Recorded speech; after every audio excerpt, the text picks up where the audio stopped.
there and welcome. This rose you're looking at here is called Lady of Sherot.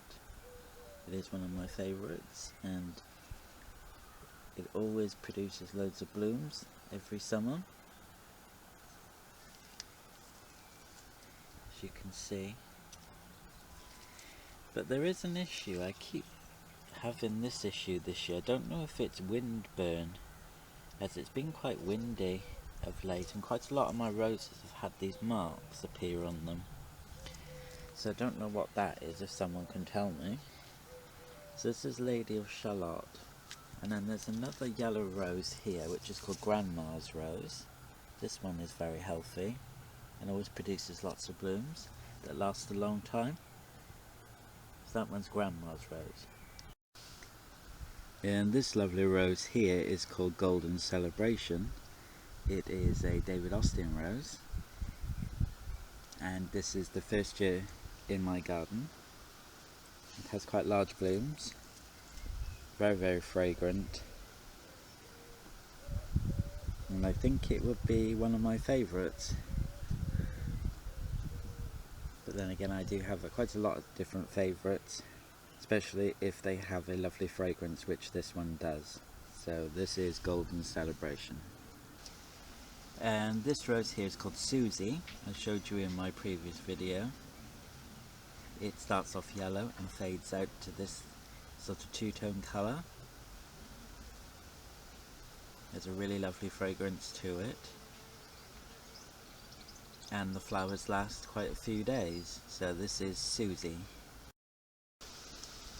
And this lovely rose here is called Graham Thomas. It is an older David Austin rose. It has a lovely strong tea fragrance. This is the second year in my garden. It only gave me one bloom last year, but I have quite a few blooms this year.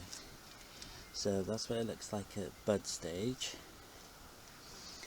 and then that's what it looks like as it's just starting to open, and then it completely opens to that then. So this is Graham Thomas. This lovely rose here is called the Eden Rose, or Pierre de Ronsard. It is a climbing rose, but it's a slow growing climbing rose. I've managed to get a seedling from this which has a bud on it, so I'm looking forward to seeing that bloom soon. And this really is a lovely rose, but it has no fragrance unfortunately, but a very beautiful form. This beautiful rose here is called Ebtide. A really lovely rose. I think it's a week's rose. Really, really beautiful fragrance. If you're looking for a rose to grow instead of Munstead wood, I do recommend to get this one, as they are quite similar in colour. So this is Ebtide. And this lovely rose here is called Very Berry, also known as Dolce. It is a Finogena rose. Has a really lovely plum colour and a nice fragrance. Doesn't grow very tall, but is a lovely rose. This lovely red rose here is called Stromboli. It is a shrub rose and has a beautiful red colour to it. Only a slight fragrance unfortunately. This next rose here is called Orangey. It is a Cordes rose. It is a floribunda, has lovely healthy foliage, and the flowers smell like tea. It has a tea fragrance, very similar to Graham Thomas. So this is Orangey. So it's beautiful colour. I'm not sure if it's picking it up well on camera. So this is Orangey. This next rose here is called Warm Welcome. It is a short climbing rose. It has these lovely small orange blooms.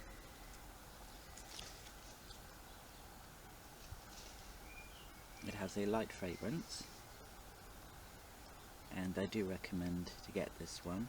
if you want a low maintenance, no fuss rose, then Warm Welcome is for you. Staying in the theme of orange roses, this lovely rose is called Golden Beauty. It's also known as South Africa. It has a lovely tea fragrance and is very healthy. Produces lots of blooms, mostly single, sometimes in clusters. And the flowers get really large on them. And this one's just starting to open. So this is Golden Beauty, and this is also Cordes Rose, so it's very healthy. And I do recommend to get this one. This next rose here is called Sentimental. It was only just starting to open in my last video. But this is a really lovely rose. It is a floribunda. In some areas it's sold as a hybrid tea. It has a really lovely fragrance to it.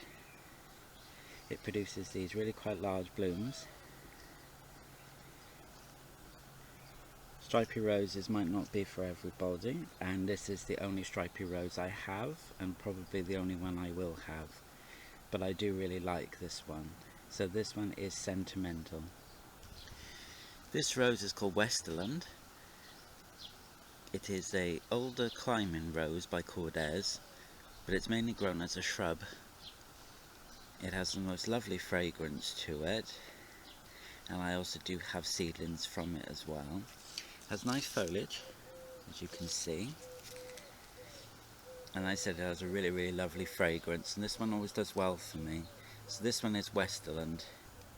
This next rose here is called Emperor Charles. It is a lens rose and always produces really gorgeous blooms. They're sort of deep pink to purple, and they really have a lovely fragrance. So that one is Emperor Charles. And this next rose here is called Centine Dz. It has really lovely flowers to them. Let me show you better. They sort of have their high, like hybrid tea style to them,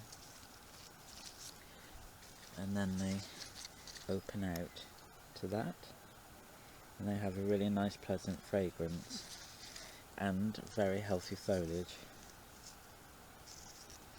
And this rose is being used a lot with inbreeding due to its health.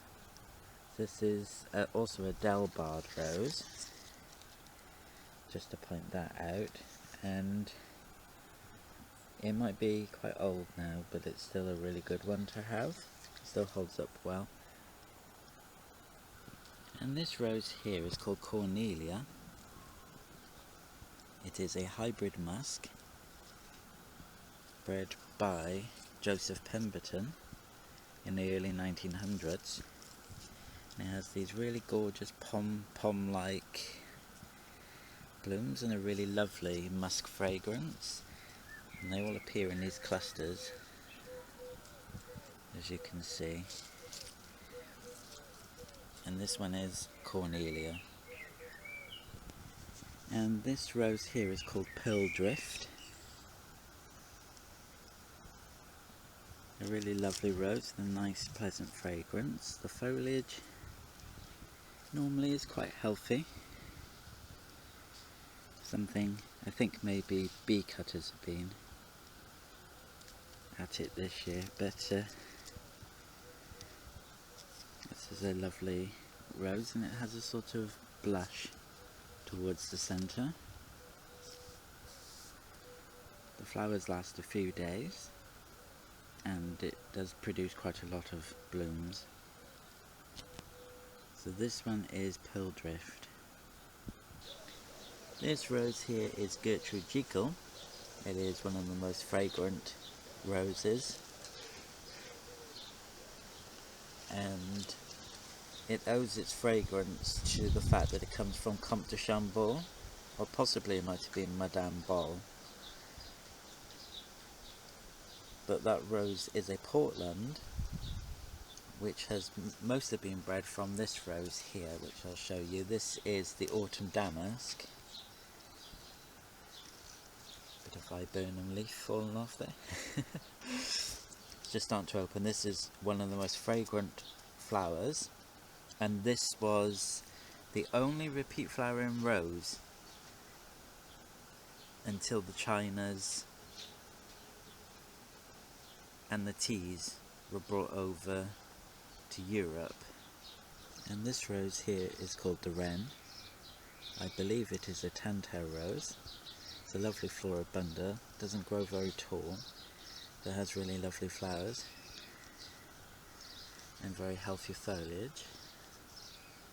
And this is the Wren. This rose here is called Rhapsody in Blue. It has really beautiful purple blooms with a nice white centre.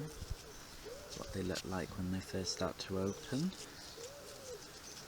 and then that's what they look like when they completely open out. Has a light fragrance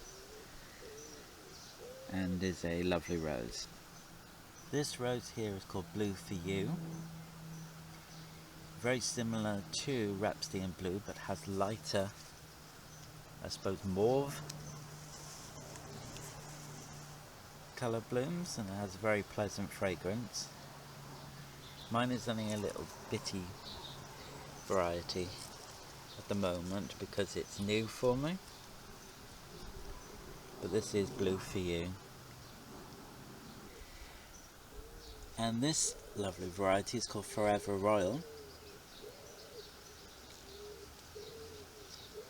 There's very, very beautiful purple blooms and a nice pleasant light fragrance. This is new for me. It looks like when the buds start to open. And this one is Forever Royal.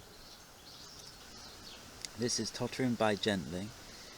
It is a David Austin rose. Very healthy.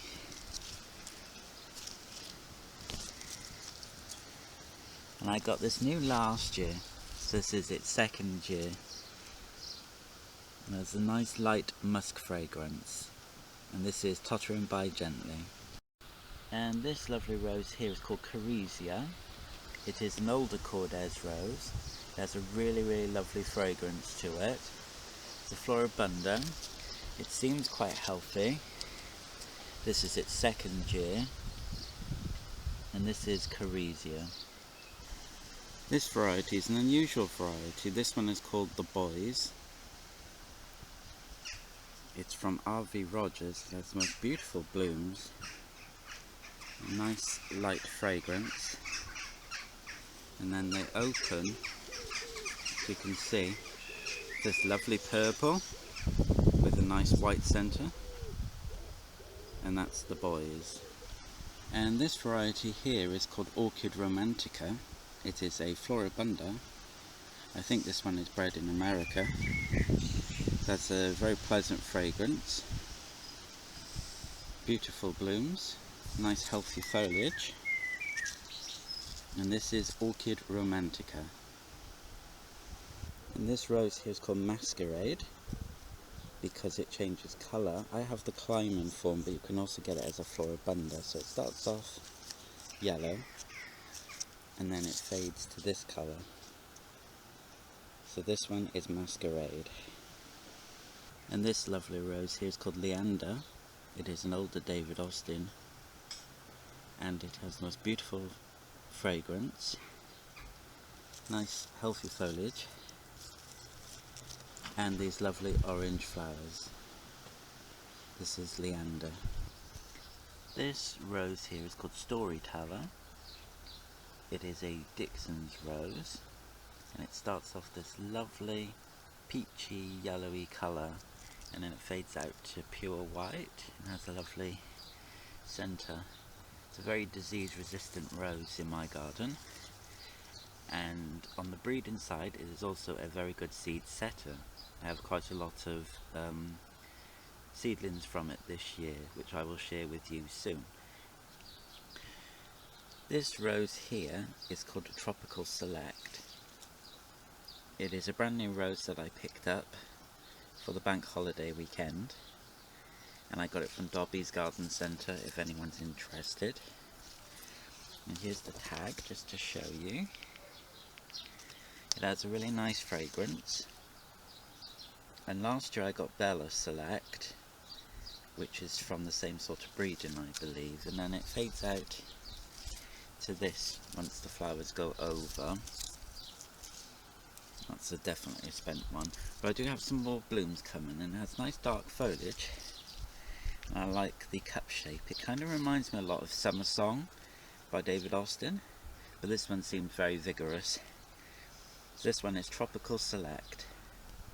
This rose here is called Fred Loads. It is an older Floribunda rose, and it has sort of different colour flowers for me this year. It tends to be more like a watermelon colour. It has a light fragrance and does very well for me.